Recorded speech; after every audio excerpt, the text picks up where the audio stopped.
Daisy. I don't like when you flies show up for my camera, my video. Ready? Say cheese. Oh, look at your beautiful eyes. Aww. Hey everyone, if you are new to my channel, my name is Jess and we are in the rat room. This is where my rats free range. They spend almost all of their time here and not very much time in their cage. But today I thought I would talk about some things that I wish I had known before I got rats. Things I wish I knew before getting, things I wish I'd known. Are you begging me? We have 6 rats in here and then 2 are on the bed in our bedroom. Those are Elise and Lucy because they have some medical needs going on. But here's Evie. I'm going to flip through my notebook, which I'm sure one of the rats is going to try to eat or take with them, because that's something rats do. To make the story very short before I start describing the cages and when and where I got them, we started with a way too tiny cage, another one of those way too tiny cages, a rat manor, which actually was pretty good, a double critter nation, a used double critter nation, and then a critter nation with the extended critter nation a little bit after that. Okay, number 1, it is better to get a big, solid, good cage up front than to start with a smaller cage and slowly upgrade. That's what I did. I was not very aware of what size rats truly need. When I first started looking into getting rats, I kind of just went, okay, what's the smallest size I can get? Not like intentionally going, what's the smallest size, but going, which one will fit the requirement of the rat size calculator, which at the time was slightly smaller than what they've adjusted to for the rat size. So if you don't know, there is a rat cage size calculator and you can put in the height, the width, the depth, and it will tell you how many rats it can fit or if it can't fit in any rats at all. I went onto chewy.com and I got a cage that was a 4-tier level cage. Me thinking, hold on, the rats are like biting my leggings. Me thinking that, oh, 4 tiers, that's really big. No, if you go back to my first rat video, it is so tiny. So let me tell you the progression that I had. I had one of those tiny cages. Then I got a second one and ended up attaching them together to make it slightly bigger. Still wasn't big enough for the girls. I had 2 rats at the time. Then I got a bird cage, or my mom bought me a bird cage, and I attached the bird cage onto one of the smaller tier ones, making it slightly bigger. Worked, wasn't the best. I eventually ended up getting a double critter nation, which was amazing. But before I got the double critter nation, I had the rat manor, which I didn't really want to support Petco, but they're the only company that has the rat manor. To this day, the rat manor is by far probably the best starter if you're on a budget, but also the best cage I have used for now in terms of traveling, if I need to keep a couple rats overnight somewhere. And also in terms of like, I need to keep them separate for medical needs. When I keep a rat separate for medical needs, they are mostly on our bed for most of the time because it's a flat surface and they can still kind of free range. But it seems to work. I had the double critter nations. Daisy, are you really going to eat right there? Are you really going to eat right there by the camera? You are. I got a double critter nation for Tink and Alice for my childhood bedroom, and that worked great. Then I got another double critter nation that we got used. It was dirty. No one cleaned it. It was nasty. If you're going to sell a cage, clean it before you sell it. I wish I had looked into that or asked first. But we got a good deal on that. Then we bought one part of a critter nation and ended up buying the extension. So now I have a critter nation in their rat room, and we also have a double wide double critter nation in our living room. All in all, I think I got refunded for the two too small cages because they had something wrong with them. The rat manor was like $60 because I got it on sale. If it's more at its regular price, which is like $90, just buy a single critter nation. You'll be way happier with that. The double critter nation I got, I don't remember the price, but I have a video on it if you want to go searching through my channel. The used double critter nation was $100, and then the double critter nation with the double critter extension was probably $160 to $200, maybe more than that. Daisy's really gonna eat this whole video. They weren't eating, they weren't up until I came in here, so now they're up and they're hungry. At least they're not drinking out of their water bottles. I also have a dish right here so that they don't make that noise, but they do have water bottles in here. I don't have a good answer to this, but something I wish I knew more about before getting rats is bedding, because there are so many bedding choices that you can choose that are just terrible for them and promote upper respiratory infections, which are terrible. I started with aspen bedding, then I went to fleece, then I went to crinkle paper and newspaper, not a good choice. Then I went to no bedding, and finally I am at the point where I use fresh news in yesterday's news because I have Bass Equipment pans, which are wonderful. They're my favorite by far. But I didn't know all that at the beginning. If I had known it at the beginning, I probably would have started with the kitty litter, but I didn't. It's so important that you do some research and choose what's right for you. If you go to a rat forum, they will tell you that aspen's the best. They will tell you that fleece is the best. They will tell you that fresh news is the best. People have different opinions, and it's really just whatever works best for you and your girls, or you and your boys. Daisy, you stopped eating. You're over here now. Hi. You walked through the water. You're very wet. Whoop. I wish I knew that upper respiratory infections, or URIs, are common. If you do not have the means to take them to the vet, to get medicine, to afford all that care, it could mean a death sentence for your rats. They can progress in a matter of hours, days, even under a week. And if you're not able to care for them properly, the consequences really are dire. I have a video on that which you can check out so that you can learn more about upper respiratory infections. I got so lucky with Alice and Tink, and they didn't have any problems until the end of their life. But at the beginning of their life, I was working a work-study job in college, which means that I brought home like $400 a month. I wasn't paying for tuition or room and board, but I did have to pay taxes come tax time on that scholarship. So I kind of ended up evening out, and all that money would get saved for tax time. But certainly if I had known, I would have set money aside for rats. The most heartbreaking thing I hear is when someone says they cannot afford the care for their rats. I'll talk more about that a little bit later. Okay, number 4. I wish I had looked into if a vet treats rats, because when I needed a vet, I had to call around, and I'm so blessed and so thankful that we have an amazing vet now, but I never thought about that. You don't go into a pet store and they don't ask you, do you know of a vet that treats rats? Or here's a vet that treats rats in case you need it. Nope, they let you take home your $14 pocket pet. Hopefully not just one, hopefully 2, but that's something you really should know. It's like a dog or a cat. You should have a vet that can take care of them. I'm just gonna put a little disclaimer in here right now and say I'm really sorry if I'm coming off, I don't wanna come off snobby or rude. I'm sorry if I come off stern or strict about vets, medical care, or money around rats. That's for a few reasons. It's because I just love animals, and I would do anything to help them. I'm the person that safely stops and pulls to the side on the road to save a turtle trying to cross the road. Because there are others who aim and hit the turtle, or there are others who just drive so fast that the turtle ends up getting killed. And turtles were here before us. Rats were here before us. We're choosing to live a lifestyle around animals, and some of those choices aren't fair to animals, like roads. The other thing is, when my rats needed immediate care, it was the most heartbreaking thing to have caught Alice's upper respiratory infection too late that she passed away. She had a seizure on the way home after we had spent 3 a.m. at the vet, slept at my mom's house. This was an hour drive up to the vet. Heartbreaking, because that was my first heart rat. It was my first rat along with Tink, and I couldn't save her. I'm gonna start crying if I talk about this further, but that's heartbreaking, and I don't want that to happen to anyone else. Medical expenses. I did one video where I talk about the true cost of rats.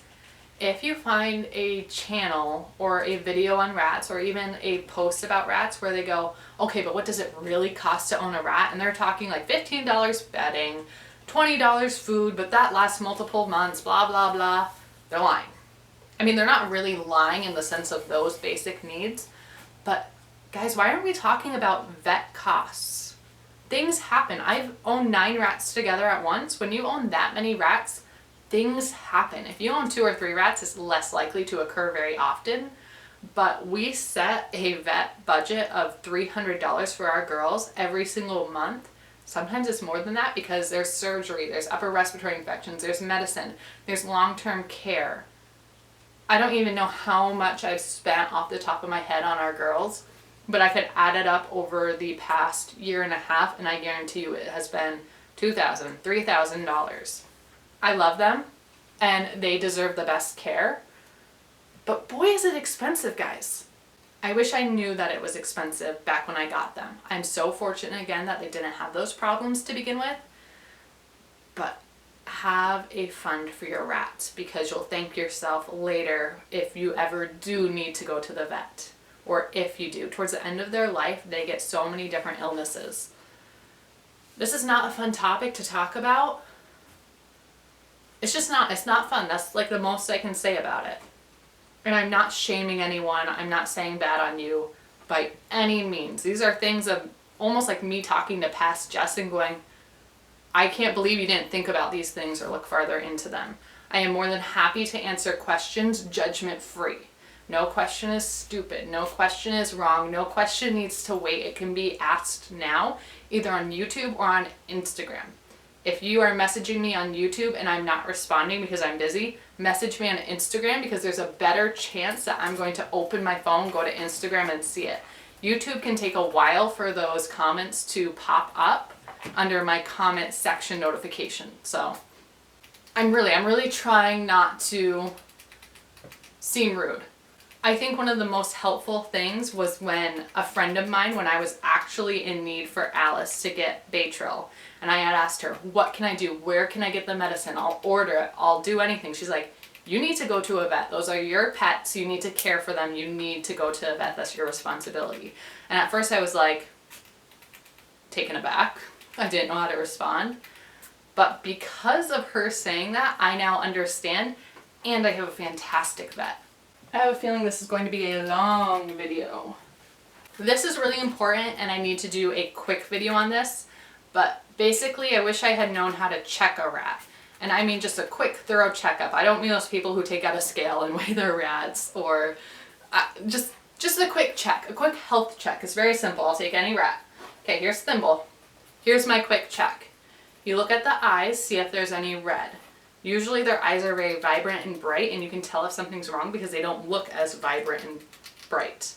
You check their fur, see if there are any scabs, any cuts, or just anything that looks like a wound. You can check their belly, make sure it looks good, not bloated. She doesn't love this. Check their tail because sometimes their tail will get hurt. Check their feet. You can look at how they're walking, make sure they're walking flat, make sure their tail's responsive. That's just the basic physical outside. Now I'll listen to her. I do what I call play rat telephone. And when you play rat telephone, you kind of just take them up to your ear and you listen. I find the best place to listen is on their side right here. I used to listen like this. And you mostly hear their heart when you do this. Now I'm not hurting her and I'm being very gentle. So really on this side is the best place to hear. And it's a quick checkup. When you go to get a rat, it might not matter to you whether or not they're in their top peak physically. You might look to take rats who are either they have mites or they have an upper respiratory infection. You might be looking to rescue a rat in that sense, but I would still do a check on the rat. Now, there are some rats where I didn't check them at all before buying them, and then I found out a little bit later what was going on with them. Like this one, this is Hazel. She has a little scab right here, right on her fur, and I can just feel it because when I brush by, it feels like there's skin sticking out. Now, not all of them will love rat checks, but it's really helpful just to listen to their breathing. I will say, if they are kind of annoyed at you, if they want to do something or they're energetic, they will have a grunt. Rats grunt. That's different than an upper respiratory infection. Go to my URI video to hear more about that. She's grunting at me right now. I know, I'm sorry. You don't like getting picked up. So that's a quick overview about how I check my rats, just for quick medical needs. Ooh, proper toys and accessories. Don't go to a pet store and get rat toys because most of them are terrible. There are a few exceptions that I've found. Pumice stones, lava ledges, space pods if they have them. Most of your best toys for rats are found in the ferret section. If you're looking at a wheel, you don't want to get them a metal wheel. You want to get them a complete plastic wheel, and it needs to be the 12-inch one, or you need to go up and find a bigger one, which they could make in like 14 inches. Super expensive on Amazon. Again, I have 2 girls eating food behind you, so you're going to be hearing that. Plenty of water bottles is very important because these girls go through water so fast. Check out the Dollar Tree. I have some Dollar Tree videos on rats, and they have some of the best products for them, especially bins that you can hang those like office circular, I don't even know what they're for, I guess they hold paper clips. Great for taking food and shaking out the dust. Ropes there are super cheap. Look around, do some evaluating of what's best, and that's something I wish I had known, I wish I had done. Oh, this should have been number 1. This is something I thought of that really I didn't think of because I knew it, but I want all of you to know it as well. These precious little babies are sold in tanks because that's how they showcase them. I hope, and I've never asked because I'm scared to hear the answer of if they go into a cage at night when they are most active. They're not tank pets. They want nothing to do with a tank.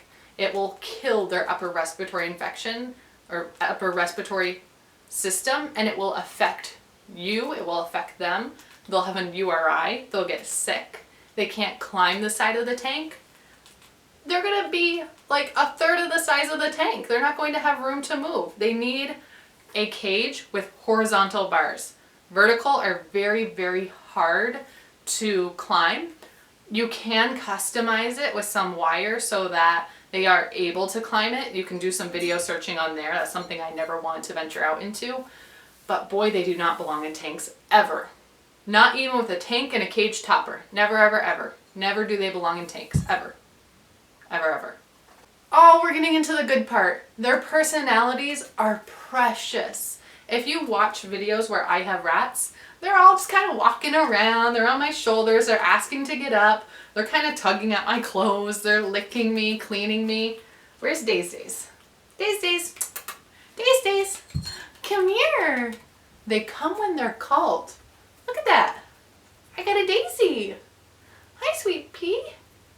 She does it more with my husband, but look, she's licking me. Thank you. Thanks for saying hi. They're all kind of like exploring my notebook right now, tugging at the paper. Willow just likes to sit on me. Their personalities are so fun. I tell everyone they're a mix between a dog and a cat. Dogs because they're just super friendly. They love coming when they're called. They can do tricks. Cats because they're all super unique. This one right here, Miss Hazel, didn't come out and see me at all for like 3, 4, 5 months. Now she comes up and says hi, but she'll like nip to get attention. Like there's little quirks that they have. She's not a bad rat. She's not a mean rat. She just nips for attention. Thank you for nipping my nose. That was a really good example. Yeah. She also just smells. She doesn't lick. And then I have Ebony, who just likes to clean. She cleans my ears. She's cleaning the bottom of my foot, which is kind of gross, but rats do that. And then there's Willow, who doesn't want to be touched, but she wants to sit on you. They're just so fun. They all have wonderful personalities. I will say there's no such thing as a bad rat, but there is such a thing as a mistreated rat. Opal was one of those. When we got Opal, part of her tail was missing. She was used for breeding by a snake owner who decided, yeah, I'm gonna make a quick buck by breeding rats. Realize that they actually don't make that much money and it's not worth their time because you have to care for those rats. She used to bite. She didn't want to be touched. By the end of her life, she would let us pet her a little bit. She would come over and say hi to us. She didn't run back into the cage every time. She became really comfortable. They need time to grow. They need time to regain trust if they have been mistreated. It's really sad to see a mistreated animal. I wish I had known how big of an impact they leave on you. These sweet things are around for 2 to 3, 4 if you're very lucky years. By 2 years old, you start to see different things go on with them, such as pituitary tumors, mammary tumors. Their upper respiratory area gets more prone to infections. They can get cancer. There's different things that go on. Tink had a tooth problem. There was like a lump that was growing and pushing her teeth. There are so many things that can happen when they get older. But they are the best 2-year experience that you can have. It is heartbreaking when they leave you. But that's why I put so much time and dedication into making sure that they have such a wonderful life. I'm not perfect, and I could do more. I could spend more time with these girls than I certainly do. But they leave such a big impact, and they are the sweetest things ever. If you are struggling because you're someone who gets very down after losing a pet, losing an animal, I want you to take a minute to try to think about how many rats you can have in your life despite the fact that they have a short life. What I mean by that is a dog stays around for a long, long time, but you get less dogs that you get to love and care for. Certainly it's nice that they stay around for a long, long time. Rats aren't like that. However, you get to love so many more rats because of it. We can't change their lifespan. I wish we could, but you get to love so many of them. I have 3 on my lap right now. I love them. They're amazing. I'm gonna slip this one in here before I forget because I didn't write it down. Rats are so social. They need each other. There needs to be at least 2 of them. Some of these rats, hey Hazel, hey Hazel, hey Hazel, Hazel, stop eating my tripod. Thank you. Some of these rats thrive in this space because they are just more comfortable with more rats. That being said, I have Lucy and I have Elise who just snuggle together and love on each other so much. There's such a thing as bonded pairs where they've been together for so long that they bonded, and it would be really upsetting to separate them because they've created such a social bond. Rats have a hierarchy that they develop. They interact socially. They clean each other. They cuddle with each other. They are amazing. So you need at least 2. I'll make a different video, but I think the sweet spot for rats is 3 rats. I'll talk more about that later. I mean, I'm a person who has 8 rats right now, and I would never give any of them up, ever. I wish someone told me how much out time they need. Because when I was doing research, it was like they need an hour of out time every day. If you can get a rat room for them, which I know not everyone can, they can be out 24/7 and they'll love it, but they'll still want outside that room. I have rats that sneak out whenever I open the door because they still want more space. An hour just isn't enough for them. Even in the critter nation, a double critter nation, a double wide double critter nation, a little bit better. But as much time as you can give them out, do it. My one caveat here is do not sleep with your rats because you don't want to squish them. You don't want them to jump off the bed. You don't want something to happen there. Always have someone awake when you have rats out. Okay, this one's new for me that I just didn't know. Rats pick up on routines, which makes sense because they do all kinds of studies. Are you just sleeping right there? Oh, Daisy's just sleeping apparently. They do all sorts of studies on rats, and like there's Pavlov and just these tests like B.F. Skinner where they literally study if rats pick up on certain cues, which they do. Of course, the testing on animals and rats is severely unkind, unfortunate, should not be done. But I have learned that Lucy now has a schedule. We get up at 5 a.m. to get ready for work for my husband. We cook, we get lunch ready, but as soon as 5 o'clock hits, she's there on the cage doors looking to get out. And if we don't let her out, she makes sure we know that she's there. Like she'll climb up the cage.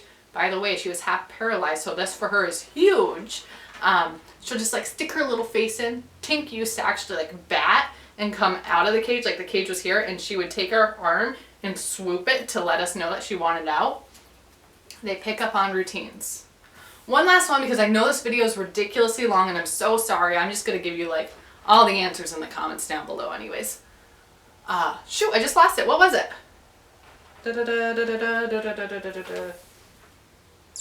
It had something to do with the routines. I lost it. Okay, I need to do a part 2 on this because there are so many more things to add. Again, I'll just leave bullets down below. If you watched all this, thank you for sticking to my rambling and sticking to everything that I had to say. I truly appreciate it. I'm so bummed I forgot what that last thing was. Once I remember, I'll include it or I'll do a second part, okay? Thank you guys for watching. Make sure to comment down below some things that you wish others knew about rats, besides the fact that they're amazing pets and they are not pests. Let's just make that one clear. Give this video a thumbs up if you enjoyed it, because it really does help me. It helps others to see these videos and just share what amazing pets rats truly are, and helps others who might not know these things about rats. And make sure you are subscribed so you can catch my next video. Until then, I'll see you next time. Bye.